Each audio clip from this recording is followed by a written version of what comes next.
Assalamualaikum warahmatullahi wabarakatuh. Selamat pagi teman-teman. Materi kali ini yaitu mengenai grup policy management.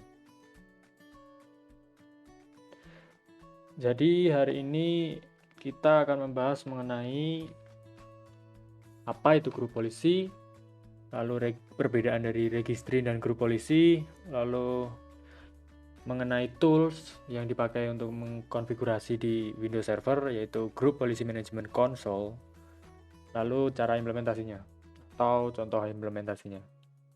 Oke, grup polisi. Grup polisi itu merupakan kumpulan kebijakan di mana memungkinkan sebuah sistem administrator untuk memiliki kendali pusat terhadap user dan komputer dalam suatu jaringan atau domain gitu.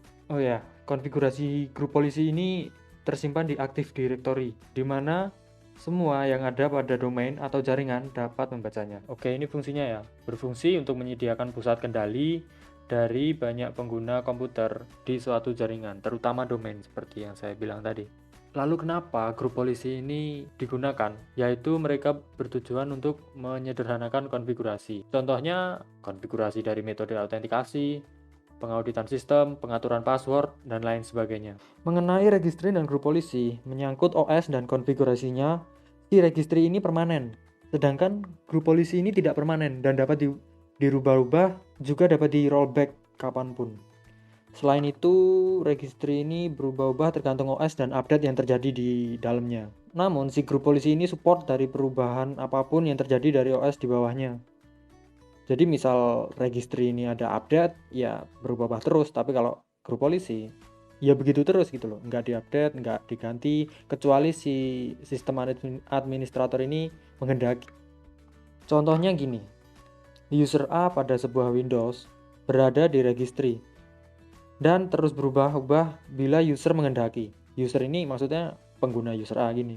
Misal, kalau Windows-nya korup dan butuh install ulang, ya si registry ini bakalan reset lagi kan karena Windows-nya baru lagi. Sedangkan grup polisi ini membuat user A secara tetap dapat digunakan sebagai login dari Windows dan tidak dapat diubah-ubah kecuali ya kembali seperti tadi, kecuali sistem administrator menghendaki. Ya, tujuannya sebagai kontrol terpusat aja.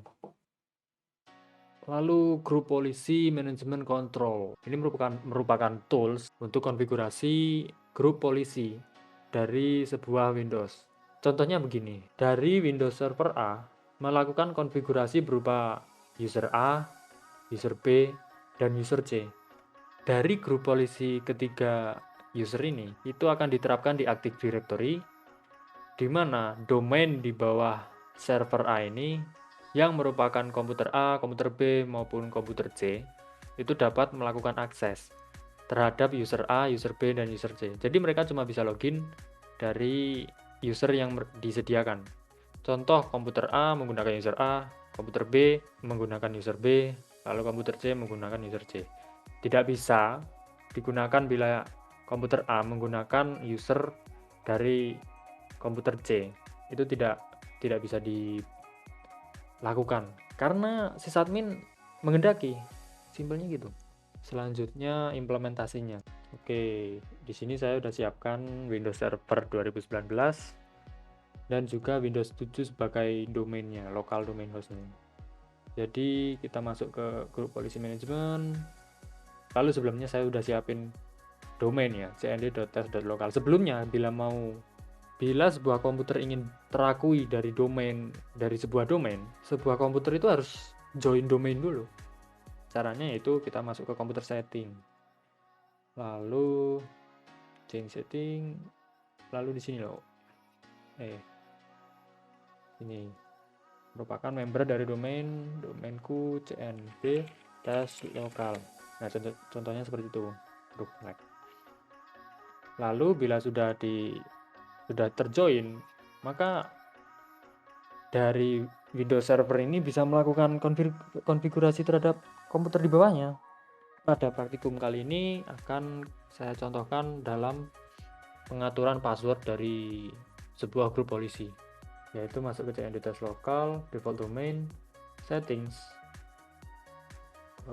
Nah, di sini merupakan kebijakan-kebijakan yang sudah dibuat Antara lain ini yang paling penting nih. Minimum password age harus diganti setiap 42 hari. Lalu minimal password panjangnya minimal 7 karakter. Ini bisa diubah, contohnya gini. Setting, computer configuration, polisi, Windows setting, security setting, akun polisi selalu password polisi. Ya di sini minimum password lengthnya bisa diganti. Mungkin 15, mungkin 20. Jadi nanti passwordnya harus minimal 20 karakter gitu. Setelah di save, maka